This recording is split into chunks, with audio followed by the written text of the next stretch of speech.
Guys? Elected officials shouldn't get to choose who gets to choose elected officials.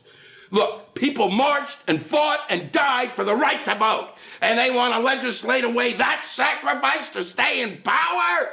Not on my watch, baby. Last week, we saw election officials in Wisconsin bragging about preventing Black voters, mainly in Milwaukee, from participating in the most recent midterm election. Consider that, especially when you know that a Black man was running for Senate, Mondale Robinson, in that state. And he didn't say this was the act of an individual. No, this was the act, an elaborate scheme set up by the Republican Party of that state and on the national level. And now we get news today that Georgia was doing the same thing. And we know that because a Republican, Kelly Loeffler, who used to be a United States Senator, was bragging that Senate Bill 202 did the exact same thing, suppress the Black vote. But this didn't just start in the last couple years when we saw countless Republican state legislatures introduce and pass legislation that would be hurdles for Black and other marginalized voters from exercising their franchise. No, this tactic by people who are supposedly elected to serve didn't even begin in 2013 when we saw the Supreme Court decision in Holder v. Shelby all but gut the 1965 Voting Rights Act. No, this horrible feature of voter suppression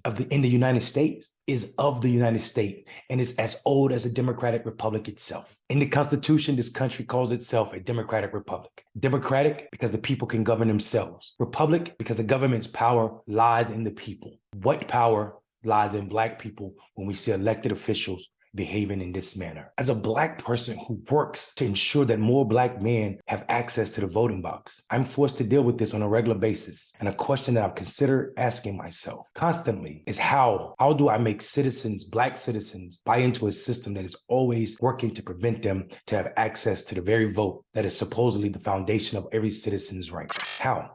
How does the country explain a history to first deny that Black people were citizens and only be counted as 3/5 and not as a purpose of anything other than to give power to the very people who enslaved them? How then do we explain the horrors that occurred after the passage of the 15th Amendment, a time when we saw Black people being intimidated, forced to count grains of sugar, subjected to the grandfather clause, which said you could not vote unless your grandfather voted, which we know was impossible because Black people's grandfathers would have been slaved at that time? How then do we explain this? Not to mention the fact that there was literacy tests that Black people would be forced to pass. Remember, as a slave, it was illegal for Black people to learn how to write. So the 15th Amendment passed and automatically Black people learn how to read and write and are able to pass the literacy test? No.